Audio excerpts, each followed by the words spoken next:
Hey, hello. You're stuck in traffic with Wolf Gorlick. A couple minute riff on IT and IT security. Today looking at ways to remove phishing emails. So over the weekend I did some cooking, did some food prep. And before anyone accuses me of domestic, not domestic. So when my girlfriend texted me, she's like, oh, you're becoming so domestic. And my daughter called me adorable, which is never a good thing. But no, it was just, I wanted to prepare for the week. I got a lot going on. And so in the middle of working throughout the weekend, I was pulling together ingredients.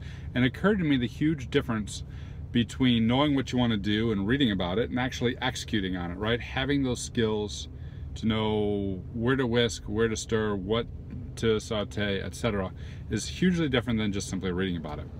And so it is too with information security. So the tip is, here's how to remove phishing emails. Question came in, how do you do it based on the metrics talk that we did last week? And here are some tactics you can do. The scenario is simple. You just received several hundred identical phishing emails. These phishing emails all contain a malicious payload. And should that payload be executed by a user clicking on it, their system would call back over the web to a command and control which would download malware. This could be caused by a criminal or could be caused as part of a penetration test. What do you do? And here's what you do. We're assuming that it got past your technical controls and someone picked up the phone and said, hey, I've got something suspicious. First thing you do is you investigate that email, you run it in a VM or an ISA machine, actually make sure it is indeed a phishing email and something malicious. Now that you've identified it, you need to find out how many other copies are in your system and you need to block it. From a blocking perspective, on your proxy firewall, you can put in that URL that's going to and say, hey, don't allow any hosts to go to this. That way, if anyone clicks on an email and goes to the proxy, it will be blocked at the firewall. Second way you can do it for additional control is to go and null route it onto DNS.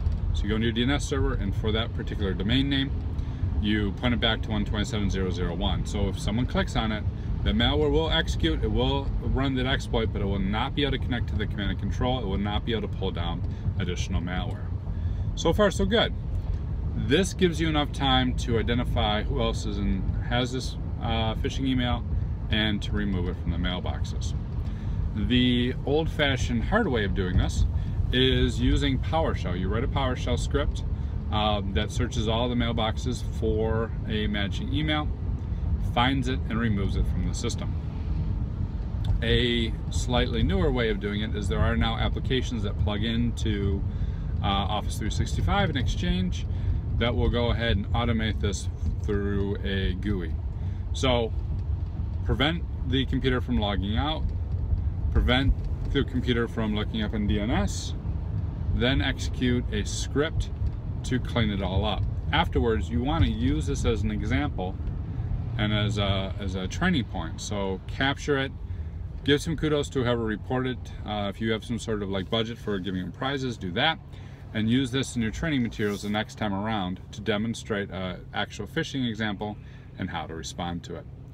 These steps, identifying it's a phish, blocking it on the firewall and DNS, removing it from Exchange. Each one of these 3 points can be captured in a metric and tracked to make sure that you're effectively and efficiently using your IT process to remove the phish. That's it. Easiest cooking dinner. Cheers.